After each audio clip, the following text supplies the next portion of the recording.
Well, this is the wrong way to start out the day. I got a flat, and it looks like it's right there. Now the question is, do I use this as an excuse to put these Kenda Big Blocks on there? I ordered these. They are 130/70s. These are 130/80s. There's the latest generation fuel mule. Can I fix that little thing the way I fix all my pop tires?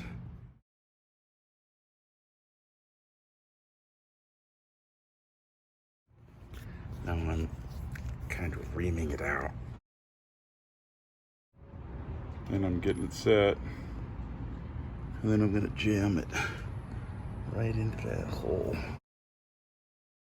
And then the ticket is removing it fast.